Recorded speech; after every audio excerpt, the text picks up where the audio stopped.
Shabbat Shalom, Kol Halal Yahweh, B'Shem Yahushua, B'Shem HaKadosh. Double honor to the elder apostles of GMS, including the elders that came before them that taught us the truth.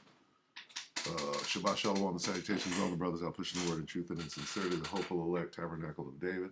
I'm the brother Yahshua. I'm back with the World War III Daily Update. All right. We start right here at Revelation 11. Okay.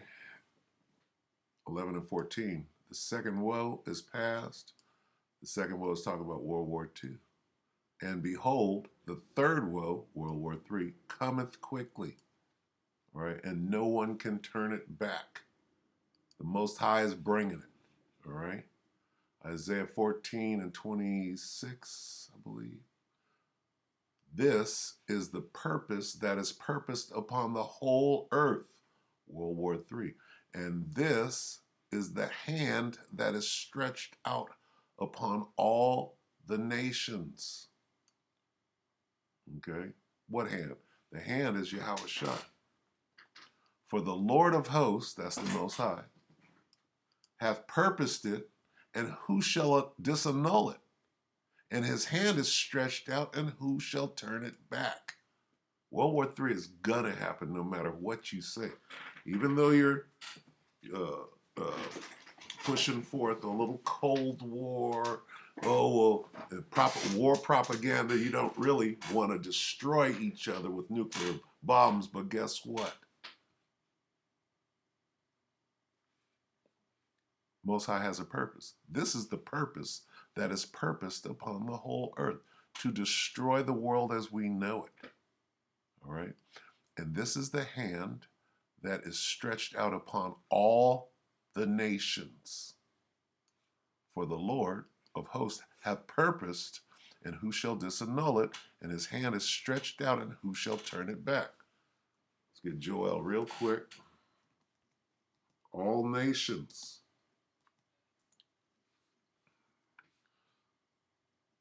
Joel 3 and 2. I will also, this is the Most High Yahweh, I will also gather all nations and bring them down in the valley of Jehoshaphat, and will plead with them there for my people, for my heritage, Israel. All right? Proclaim ye this among the Gentiles, prepare war, wake up the mighty men. Let all the men of war draw near, let them come up. All the nations. Okay? Joel 3 and 2 NLT. I will gather the armies of the world into the valley of Jehoshaphat. This is what's going on. So when these people speak of a Cold War, they're full of shit. God, they think they're going to saber rattle in each other's face, but God is going to make them fight in World War III. And this is what we're watching right now. This goes back to November 4th. Today is the 26th.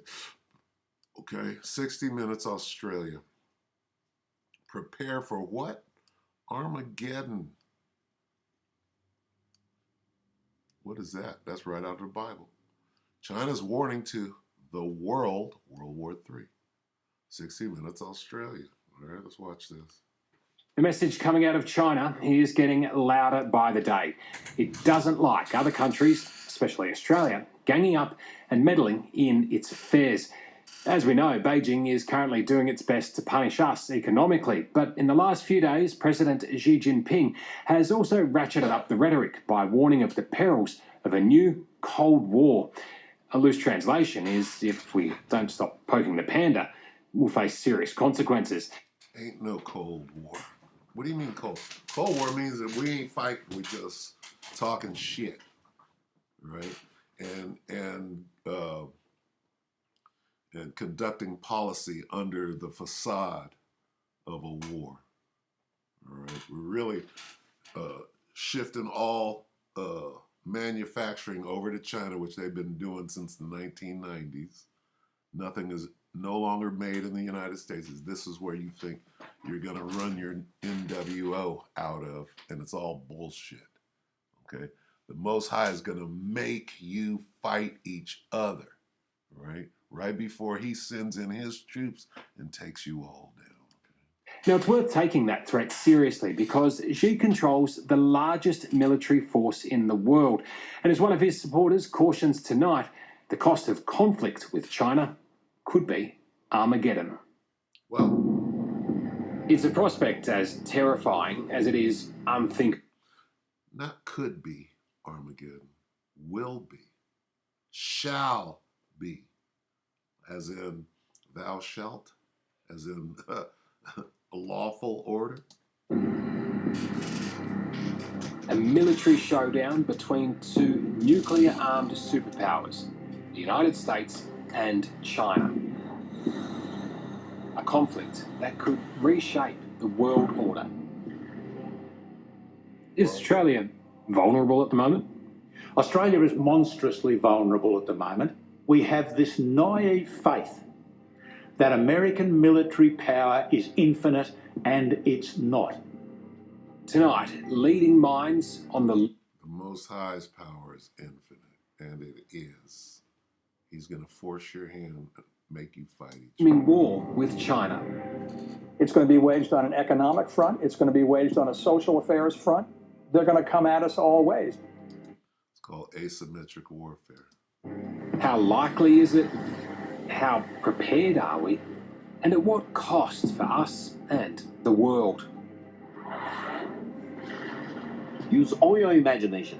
Think about all the nightmares you can think of. And what will happen will be 10 times more than your worst nightmare. You are talking about the possibility of Armageddon. And not the possibility of Armageddon.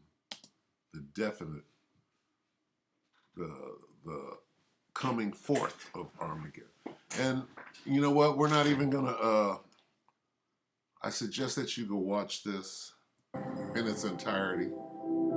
It's a good watch. Taipei is a modern metropolis, capital of Taiwan, an island half the size of Tasmania, yet home to a population just about the same as all of Australia.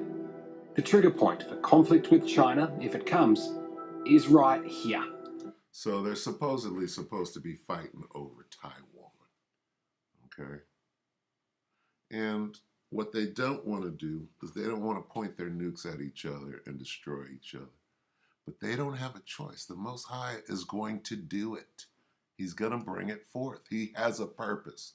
What is the purpose for God making World War III and making these people destroy each other in mutually assured destruction with nuclear bombs? Okay, well, let's get it. I suggest you go watch this because, I mean, this is one of their little propaganda. This is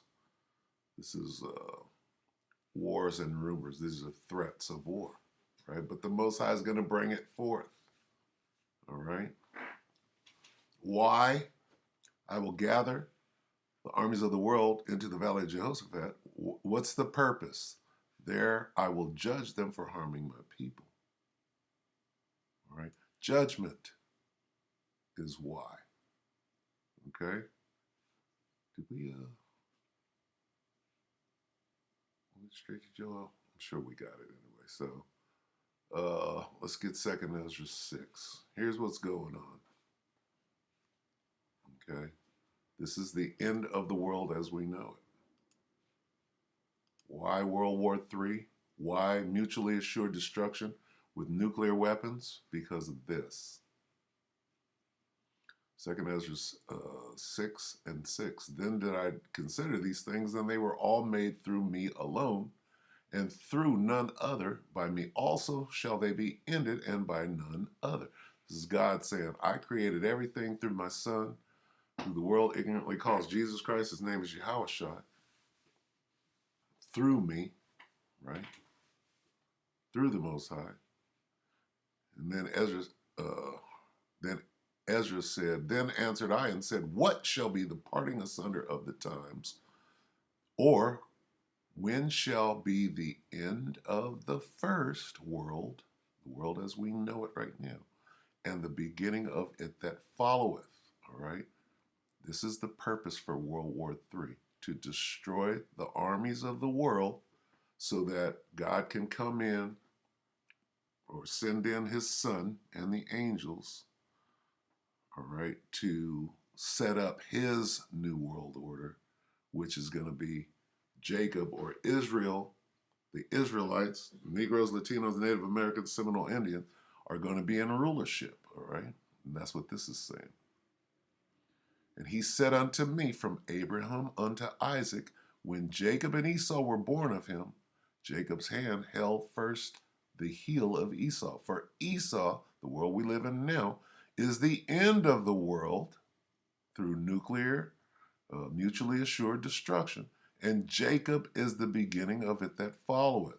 Jacob's name is Israel, and they're going to be in rulership when they set up the kingdom of heaven. This is what this is talking about. All right?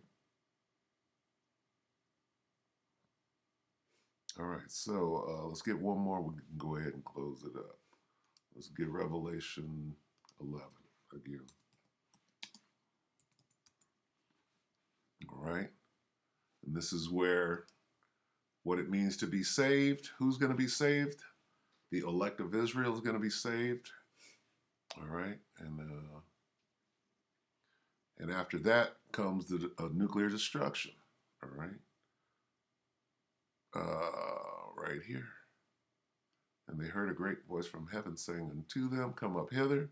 And they, the elect of Israel, the 1/3, ascended up to heaven in a cloud, and their enemies beheld them. That sounds like a fight right there.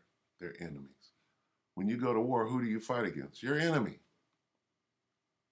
All right, so there's the rescue mission of the Israelites that are going to come back down after the destruction and start the kingdom of heaven. And here's the destruction itself. And the same hour was there a great earthquake, and the 10th part of the city fell.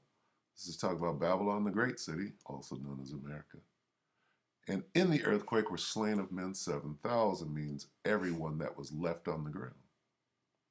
And the remnant, the ones that were beamed up, they ascended up to heaven in a cloud. And the remnant were affrighted, and they gave glory to the power of heaven. All right? So here comes World War III. All right, with that, we hope that the elect were edified. And with that, we're going to say Shabbat Shalom.